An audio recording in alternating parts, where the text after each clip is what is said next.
Galera, estamos aqui em mais uma aula de Química e hoje vamos falar um pouquinho de ligações químicas. Ligação química, o conceito de configuração eletrônica e o desenvolvimento da tabela periódica permitiu aos químicos uma base lógica para explicar a formação de moléculas e outros compostos. A explicação de Lewis é que os átomos reagem de forma a alcançar uma configuração eletrônica mais estável, correspondendo à configuração de um gás nobre. Mas o que é uma ligação química? É o conjunto de forças que mantém os átomos unidos entre si, dando origem às moléculas. Em todos os tipos de ligação química, as forças de ligação são essencialmente eletrostáticas, isto é, força entre cargas elétricas. Então, aqui está uma tabelinha periódica para vocês verem. Tipos de ligação química. Existe a iônica, covalente e metálica, e estas são as ligações mais fortes que a gente tem, beleza? Então, aqui mostrando como é que estão os átomos, se comportam. Então, olha o hidrogênio com um elétron apenas, o carbono com seis elétrons, e todos eles obedecem uma regrinha chamada de regra do octeto, em que diz que os átomos tendem a ganhar ou perder, ou compartilhar elétrons, de tal forma que tenha 8 elétrons na sua camada de valência. Então, por exemplo, o carbono, que tem 4 elétrons na sua última camada, ele quer ganhar 4 elétrons. O nitrogênio, por ter 5, quer ganhar 3 elétrons, e o oxigênio, por terminar com 6, ele quer ganhar 2 elétrons. E aí, nas ligações químicas, obedecendo essa teoria do octeto, a gente vem com a classificação. A primeira delas é a iônica, que é caracterizada pela transferência de elétrons. Ou seja, galera, um átomo vai perder e o outro vai ganhar esse elétron. O metal tem a tendência a perder e o ametal a ganhar.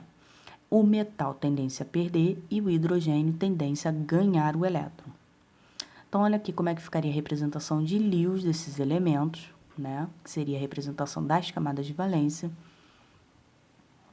A estrutura eletrônica deles, então, olha lá, hidrogênio com 1 elétron, olha o hélio, que é um gás nobre, 2 elétrons, estável. O lítio, 1 elétron, berilo, 2 elétrons, boro, 3 elétrons, carbono, 4 elétrons. Olha lá o neônio do outro lado, 8 elétrons na sua última camada.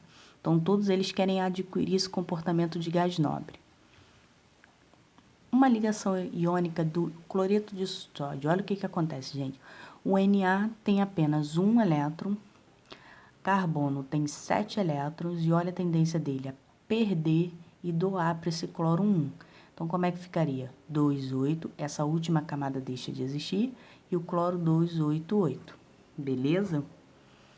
Quais são as propriedades desses compostos iônicos? Eles são sólidos nas suas condições ambiente, apresentam altos pontos de fusão e ebulição, são condutores de eletricidade quando num estado líquido, ou seja, fundidos, ou quando são dissolvidos em água, e a maioria dos compostos são solúveis em água, ou seja, quando a gente coloca em água, eles se dissociam, eles se separam. Determinação dessa fórmula de um composto iônico, olha lá como é que é. A, que seria o nosso metalzinho, né, com a tendência a perder elétrons. B seria o ametal ou hidrogênio, com a tendência a ganhar, ó. Pega a carga positiva do A, tira o sinal e desce para o B. Pega a carga negativa do B, tira o sinal e desce para o A. Então, ó, como é que ficaria? AYBX. Aqui, na tabela periódica, como é que fica essa organização, né? Primeira coluna mais 1, segunda coluna mais 2, os elementos de transição terminando com mais 1, mais 2, mais 3 ou mais 4, coluna 13 mais 3, 14, mais 4 ou menos 4. Por que essa variação do NOx? Porque a gente tem que se ligar com quem ele vai estar fazendo a sua ligação, beleza, galera? Depois vem o menos 3, menos 2 e menos 1, e o gases nobres não têm NOx porque eles não realizam ligações químicas. Então, alguns cátions, né? Grupo do 1, grupo 2, grupo 13. E aí, no laboratório de química, um professor disponibilizou as seguintes substâncias. E os compostos são formados por ligações iônicas. Olha só, galerinha. Oxigênio A metal não faz ligação iônica, né? Na metal, iodo A metal, opa, faz ligação iônica. Na 3, ó, K metal. Beleza, faz ligação iônica. Mas como eu tenho nitrogênio e oxigênio, dois ametais, eles vão realizar outro tipo de ligação entre eles. Beleza? Então, eles não vão se encaixar. Outra substância mais provável aqui é Li2O. Belezinha, galera? O principal componente do sal de cozinha é o cloreto de sódio. Estes compostos se apresentam no estado sólido nas condições ambientes, em decorrência das fortes atrações que se estabelecem entre seus cátions e ânions. Quando dissolvidos em água, são rompidos que tipo de ligação? Se eu estou falando do cloreto, que é o cloro, e o sódio, que é um metal, metal com ametal, ligação iônica. A ligação covalente já é formada por pares eletrônicos por compartilhamento dos elétrons de valência de dois átomos adjacentes. Ocorre entre um ametal e ametal, um ametal e um hidrogênio, hidrogênio e hidrogênio. Gente, ligação covalente é o compartilhamento, ou seja, empréstimo de elétrons, não pode esquecer. Então, ó, como é que ficaria? Ó, um flúor ligado ao outro, compartilha, ó, a gente circula os dois átomos, né? Aí a representação é um tracinho. Um tracinho a gente chama de covalente simples, dois tracinhos dupla, três tracinhos tripla. Olha como é que ficaria nas moléculas orgânicas essa característica. Quais são as propriedades desses compostos moleculares? São sólidos, líquidos ou gasosos nas condições ambientes, apresentam baixos pontos de fusão e ebulição se comparados com os iônicos, são maus condutores de eletricidade. Alguns conduzem quando em meio aquoso, ou seja, quando estão ionizados.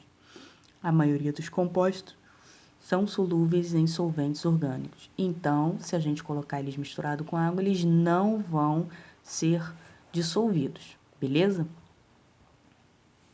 Ligação covalente coordenada dativa é o que acontece? Depois que os elementos realizaram todos os tipos de ligações covalentes coordenadas ou simples, eles ainda têm a tendência a compartilhar. Ó, ele pega dois elétrons dele, que é do enxofre, e compartilha os dois diretamente com o oxigênio, porque ele já realizou, ó, as suas duas ligações covalentes simples.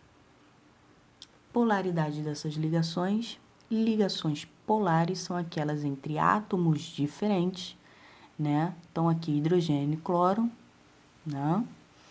Ligação apolar entre átomos iguais. Olha como é que ficaria. A ligação metálica, ela é formada entre átomos de elementos metálicos, formando uma nuvem ou mar de elétrons ao redor dos átomos. São bons condutores eletrônicos, são brilhantes, têm pontos de fusão bastante elevados, né? Então, olha aqui nessa animação, como é que seria, gente? Eu tenho aqui, vamos supor, o átomo de ferro, né? Vários átomos de ferro, e os elétrons, que são esses pontinhos vermelhos agitados, ao invés dele ir para o outro átomo e se prender, ele fica solto, né? Porque todos eles estão perdendo elétrons. Quando passa uma corrente elétrica, o que acontece? Esses elétrons se agitam e seguem essa corrente elétrica.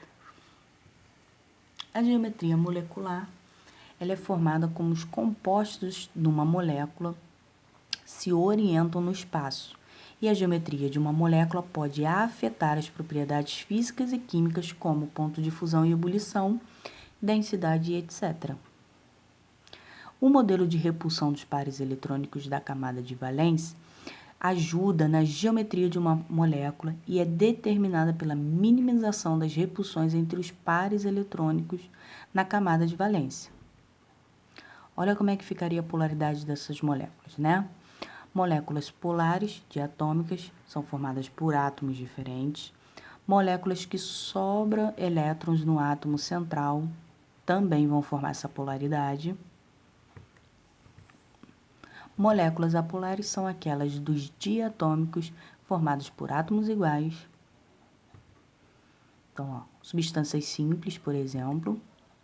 E moléculas que não sobram elétrons no par central. Então, olha aqui o carbono, ele está realizando ligação com o oxigênio, com os hidrogênios e não sobra nenhum elétron. Olha como é que ficaria a formatação. As moléculas com átomos centrais sem pares isolados. Ó, essa daqui seria, que a gente chama de geometria linear, ó, forma uma linha, trigonal, tetraédrica, trigonal bipiramidal, porque aqui se você conseguisse ligar, né, você formaria duas pirâmides, octaédrica. As ligações intermoleculares, ou seja, entre moléculas, existe a dipolo-dipolo, que ocorre entre as moléculas polares. Gente, tem que lembrar, dipolo-dipolo, polo positivo, polo negativo. Pontes de hidrogênio, que é todas as moléculas que tiverem hidrogênio ligados a flúor, oxigênio e nitrogênio, realiza ponte de hidrogênio, que a gente chama de FON. Então, ó, a parte negativa, que vai ser o flúor, oxigênio ou nitrogênio, né, atrai a parte positiva, que é o hidrogênio. Ligação de Van der Waals é quando ocorre entre moléculas apolares. Então, um exemplinho aqui, né? O ácido oxálico está presente em produtos utilizados para remover manchas de ferrugem em tecidos. E a fórmula estrutural deste ácido é: o exame desta fórmula mostra que na molécula de ácido oxálico existe entre os átomos ligações. Gente, se eu estou representando os traços para mostrar essa ligação, ligação covalente, né? Outra coisa também, eu tenho hidrogênio ligado ao oxigênio, que é um ametal, e carbono e oxigênio, que são dois ametais ligados entre si. Então, são ligações covalentes, né? Vamos lá, gente. Das substâncias, gás carbônico, cloreto de sódio e água, o tipo de ligação interatômica presente é, respectivamente, eu tenho gás carbônico. Vamos lembrar, então? Gás carbônico, CO2, ametal com ametal, ligação covalente. Cloreto de sódio, Na ligado ao Cl, metal ligado a metal. Iônica, H2O, hidrogênio ligado a metal, ligação covalente. Nessa questão diz assim: o nível de ilustração, os núcleos dos átomos são considerados ilhas mergulhadas em um mar de elétrons. Galera, mar de elétrons, não tem nem dúvida, né? Ligação metálica.